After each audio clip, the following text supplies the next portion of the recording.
ങ്ങാട്ടെ 1.5 വയസ്സുകാരന്റെ മരണകാരണം നെഞ്ചിനും തലയ്ക്കുമേറ്റ ക്ഷതം. പോസ്റ്റ്മോർട്ടത്തിൽ കണ്ടെത്തിയത് 91 മുറിവുകൾ. രണ്ടാനച്ഛൻ അഷ്കറിനെതിരെ കൊലപാതകം, കുട്ടികൾക്കെതിരെയുള്ള അതിക്രമം ഉൾപ്പെടെയുള്ള വകുപ്പുകളും ചുമത്തും. അമ്മ അഖിലയ്ക്കെതിരെയും പ്രധാനപ്പെട്ട വകുപ്പുകൾ ചുമത്തുന്നുണ്ട്. അരുൺകുമാർ ചേരുന്നു വിവരങ്ങളുമായി.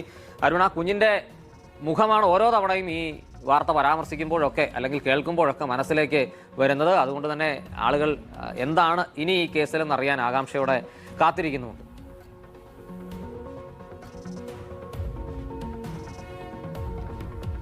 തീർച്ചയായും കേരള മനസ്സാക്ഷിയെ ഞെട്ടിക്കുന്ന മറ്റൊരു സംഭവം കൂടിയാണ് നെടുമങ്ങാട് നടന്നത്. ഇപ്പോൾ അതിൻ്റെ കൂടുതൽ വിവരങ്ങൾ പുറത്തു വരുമ്പോൾ ഇൻക്വസ്റ്റും പോസ്റ്റ്മോർട്ടവും ഒക്കെ കഴിഞ്ഞതിന് ശേഷം ആ വിവരങ്ങളാണ് ഇപ്പോൾ പുറത്തു വരുന്നത്. ആ വിവരങ്ങൾ പ്രകാരമാണെങ്കിൽ ഈ 1.5 വയസ്സുകാരൻ അനുഭവിച്ചത് അതിക്രൂരമായ മർദ്ദനമാണ്. തലയ്ക്കും നെഞ്ചിലുമേറ്റ ക്ഷതവും തുടർന്നുള്ള രക്തസ്രാവവുമാണ് മരണകാരണം. അതായത് അതിക്രൂരമായ മർദ്ദനം ഈ 1.5 വയസ്സുകാരൻ അനുഭവിക്കേണ്ടി വന്നു എന്നതാണ്. ഇത് സംബന്ധിച്ചുള്ള ഈ മുഖ്യപ്രതിയായിട്ടുള്ള രണ്ടാനച്ഛൻ അഷ്കറിനെ സംബന്ധിച്ചുള്ള ദുരൂഹതകളൊക്കെ വർദ്ധിക്കുകയാണ്. കാരണം എന്തിനു വേണ്ടിയാണ് ഈ കുട്ടിയെ കൊലപ്പെടുത്തിയതെന്ന് ഈ പറയുന്ന ഈ കുട്ടിയുടെ അമ്മയുമായിട്ടുള്ള ബന്ധം തുടരുന്നതിന് ഈ കുട്ടി തടസ്സമാണെന്ന ഒറ്റ കാരണത്താൽ ഈ കുട്ടിയെ ദിവസങ്ങളോളം അതിക്രൂരമായി മർദ്ദിച്ച് അതിൻ്റെ ഒരു ഭാഗമായി ഈ കുട്ടിക്ക് ആന്തരിക രക്തസ്രാവം ഉണ്ടായി മരിച്ചു എന്ന് തന്നെയാണ് പോലീസിൻ്റെ നിഗമനം എന്ന് പറയുന്നത്.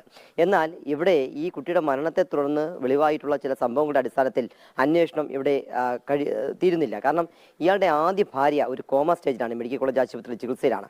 അപ്പോൾ അതുമായി ബന്ധപ്പെട്ട് പുറത്തു വരുന്ന വിവരമനുസരിച്ചാണെങ്കിൽ ആ സ്ത്രീയെയും നിരന്തരമായി ഇത്തരത്തിൽ മർദ്ദിച്ച് അങ്ങനെയാണ് ആ സ്ത്രീ കോമ സ്റ്റേജിലേക്ക് പോയത് എന്നതാണ് ഇപ്പോഴുള്ള നിഗമനം. വീട്ടുകാരുടെ പരാതി, അതിൽ വിശദമായ അന്വേഷണം നടന്നു വരുന്നുണ്ട്. മാത്രമല്ല, ചിറയൻകീഴിൽ ആദ്യം ഒരു സ്ത്രീയെ വിവാഹം കഴിക്കാൻ നിശ്ചയിച്ചിരുന്നു.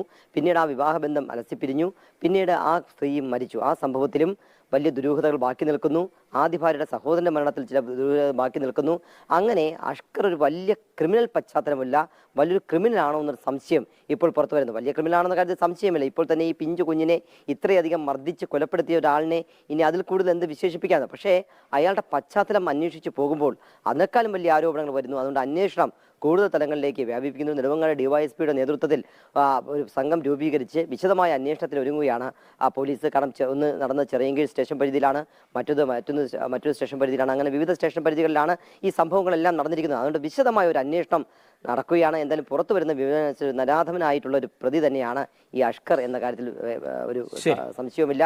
മാത്രമല്ല, ഈ പുറത്തു വന്ന വിവരങ്ങളുടെ അടിസ്ഥാനത്തിൽ SC അട്രോസിറ്റി ആക്ട് ഉൾപ്പെടെ ഈ പ്രതിക്കെതിരെ ചുമത്തിയിരിക്കുന്നു. ഇതിനെല്ലാം കൂട്ടുനിന്ന കുട്ടിയുടെ അമ്മയ്ക്കെതിരെയും ഇതേ വകുപ്പുകൾ ഇപ്പോൾ ബാധകമായി വരും എന്നാണ് അന്വേഷണ ഉദ്യോഗസ്ഥർ പറയുന്നത്. ശരി അരുൺ.